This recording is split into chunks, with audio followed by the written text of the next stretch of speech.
What is the difference between would and used to in English? would का मतलब है कोई काम किया करता था, used to का मतलब है कोई काम किया करता था।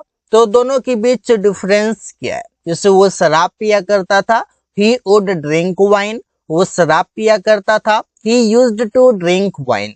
दोनों में कौन सा सही है?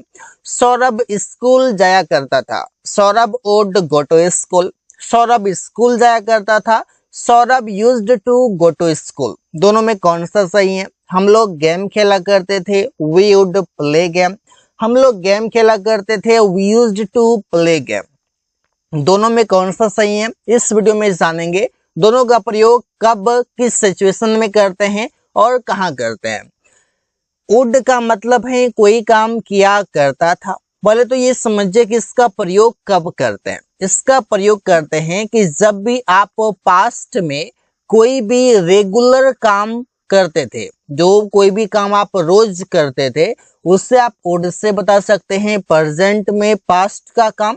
और साथ ही साथ आप अगर हैबिट में थे, मतलब आपको कोई भी आदत था पास्ट में, कल आपको कोई आदत था, बुरी आदत हो, अच्छी आदत हो, जो भी हो, वो आप वुड से बता सकते हैं। काफी आसान सा इसका स्ट्रक्चर भी है, जैसे कि सब्जेक्ट होगा would plus V1 plus object होगा। एग्जाम्पल देखते हैं, जैसे तुम शाम में टहलने जाया करता था। इसका मतलब ये है कि ये काम रेगुलर हुआ करता था, और जब जो भी काम आप रेगुलर करते हैं वो समझिए कि हैबिट के रूप में ही हो जाता है। तो आप हैबिट कहें या फिर रेगुलर एक्शन कहें पास्ट का, उससे आप वुड से बनाते हैं। जैसे you would go for walk, तुम टहलने जाया करता था, इन द इवनिंग, शाम में। वो गाना गाया करता था। अब गाना गाया करता था तो ये भी रेगुलर काम हुआ करता था, हैबिट हुआ करता था। तो आप बोल सकते हैं he would Singh a song. Rahul अंग्रेजी बोला करता था। अब कोई भी काम किया करता था तो कैसे बोलेंगे? राहुल वुड स्पीक इंग्लिश, ऐसे बोल सकते हैं। हम लोग शराब पिया करते थे। अब आप समझिए कि ड्रिंकिंग एक हैबिट हो जाता है। आप बोल सकते हैं कि गेम खेलना एक हैबिट हो जाता है, गैम्बलिंग करना एक हैबिट हो जाता है। तो कई सारी चीजें जो कि बैड हैबिट्स होते हैं, जैसे कि स्मोकिंग हो गया, तो ये सभी आप पास्ट में जो भी किया करते थे, प्रेजेंट में आप छोड़ चुके हैं, उससे आप वुड से बता सकते हैं। हम लोग शराब पिया करते थे तो वी वुड ड्रिंक वाइन। इस तरीके के आप वाक्य कई सारे बना सकते हैं। जो भी काम आप पास्ट में किया करते थे वो आप इससे बताएंगे।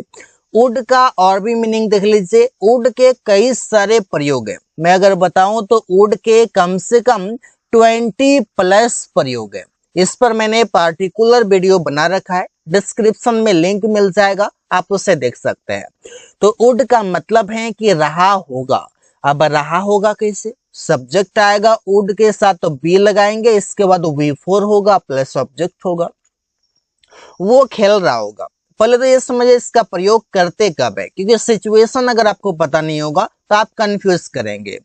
खेल रहा होगा ये प्रेजेंट में, ये आप कह सकते हैं कि प्रेजेंट में पॉसिबिलिटी है, प्रेजेंट में एक संभावना है कि ऐसा काम कर रहा होगा। जैसे कि आप बोल सकते हैं कि आज मैच है, जैसे कि बहुत सारे लोग IPL देखते हैं, आज मैच है मान लेते हैं। तो मैच है तो किसके किसके बीच है ये भी पता है, टाइम भी डिसाइडेड है, लेकिन मैं मैच देख नहीं रहा हूँ। किसी ने पूछा कि मैच हो रहा है, तो मैंने कहा हाँ आज मैच हो रहा होगा। क्यों हो रहा होगा? क्योंकि आज का डेट डिसाइडेड था, टाइम डिसाइडेड था, काम हो रहा होगा, लेकिन मैंने देखा नहीं है। संभावना एक हो ही रहा होगा क्योंकि डेट फिक्स था, तो संभावना की तरह। अब और एग्जांपल ले लेते हैं।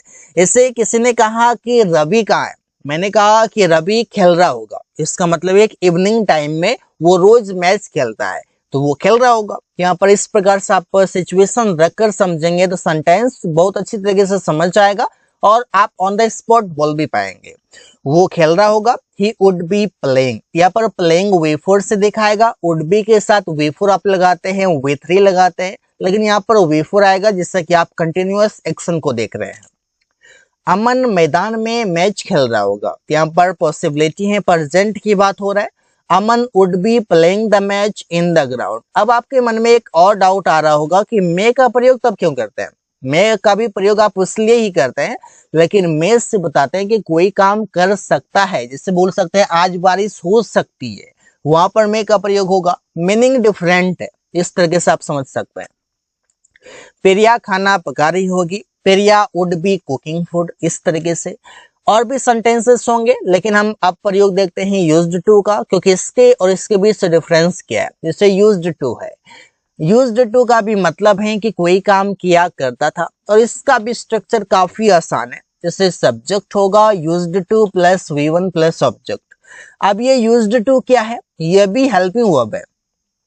आप समझिए कि आप मॉडल वर्ब पढ़े हैं, मॉडल वर्ब में यूज्ड टू आता है, एक हेल्पिंग वर्ब के रूप में काम करता है, और ये V1 एक मेन वर्ब हो जाएगा। तो आप सेंटेंस देखिए, यूज्ड टू के साथ V1 आएगा। जैसे कि आप बोलते हैं ना, नीड बताते हैं, आप डेयर बताते हैं, इसके साथ आप यूज्ड टू बताते हैं। ये तीनों सेमी मॉडल वर्ब कहलाते हैं, आपको पता होगा। यूज्ड टू के साथ V1 आप लगाएंगे जो बताएगा कि कोई काम क्या करता था। इसका स्ट्रक्चर आप ध्यान से देखिए, क्योंकि यूज्ड टू के साथ V4 भी आता है, लेकिन कब आता है वो देख लीजिए। लेकिन अभी देखिए V1 आता है। जैसे तुम लोग अंग्रेजी में बात किया करते थे, सेंटेंस बनाते हैं used to talk in English, कोई काम किया करते थे। ये किस लिए प्रयोग होता है, वही आप हैबिट बता सकते हैं, पास्ट का हैबिट बता सकते हैं। पास्ट में कोई भी काम रेगुलर क्या करते थे वो आप बता सकते हैं। तो इस तरीके के वाक्य आप बता सकते हैं। जैसे सुमन उससे पीटा करते थे, तो कि आप समझ सकते हैं कि कुछ भी गलती किया उससे रोज पीटा करते थे। तो सेंटेंस बनाते हैं कि Suman used to beat him, मैं मैदान पर टहला करता था। I used to walk on the ground, ऐसे बोल सकते हैं। प्रिया वहां खाना पकाया करती थी, ये रोज का काम है। तो Priya used to cook food there, इससे आप बता सकते हैं। अगर मैं बताऊं कि ये यूज्ड टू और ये वुड दोनों के बीच अंतर क्या है, तो मैं इसको लास्ट में बताऊंगा, इसको क्लियर करूंगा। पहले इसका प्रयोग देख लेते हैं। अब वही यूज्ड टू जो बताता है कि कोई काम किया करता है, मतलब कि ये हुआ प्रेजेंट का हैबिट, वो आप एग्जाम्पल से क्लियर कर पाएंगे, समझ पाएंगे। सब्जेक्ट होगा एजएमआर आएगा, यूज्ड टू आएगा प्लस V4 आएगा, इसके बाद ऑब्जेक्ट आएगा। स्ट्रक्चर पर ध्यान दीजिए, वो गेम खेलने का आदी है। तो सेंटेंस बनाएंगे he is used to playing the game, यहाँ पर V4 आ गया, क्यों आ गया, स्ट्रक्चर देख लीजिए। और ये प्रेजेंट की बात कर रहा है, हैबिट की बात कर रहा है। तुम लोगों को शराब पीने का आदत है, या तुम लोग शराब पीने का आदी हो, तो you are used to drinking wine. वे लोग टीवी देखने का आदी है, they are used to watching TV. Ravi गाना गाने का आदी है, Ravi is used to singing a song. तो ऐसे ही कई सारे सेंटेंस आप बता सकते हैं, बना सकते हैं। अब आप देख लीजिए, यहाँ पर यूज्ड टू बी का मतलब है हुआ करता था। इसको मैं शॉर्ट में बताऊंगा। यहाँ पर देखिए, कोई चीज हुआ करता था, किसी भी पोस्ट पर हुआ करता था, किसी भी प्लेस पर हुआ करता था, तो वो आप इससे बता सकते हैं। हम लोग खिलाड़ी हुआ करते थे, we used to be players. Aman doctor हुआ करता था, Aman used to be a doctor. तुम लोग चोर हुआ करता था, you used to be a thief. वे लोग वकील हुआ करता था, they used to be an advocate. तो इस तरीके से आप प्रयोग इसका करते हैं, जो कि आप आसानी से समझ सकते हैं। अब समझते हैं कि वुड और यूज्ड टू के बीच डिफरेंस। पहली बात तो ये, इसका प्रयोग करते हैं हैबिट बताने के लिए, इसका प्रयोग करते हैं रेगुलर एक्शन बताने के लिए, और ये दोनों हेल्पिंग वर्ब हैं। हेल्पिंग वर्ब दोनों है, और दोनों के साथ तो V1 आता है। तो आप यूं कह सकते हैं कि दोनों का प्रयोग एक दूसरे जगह पर कर सकते हैं।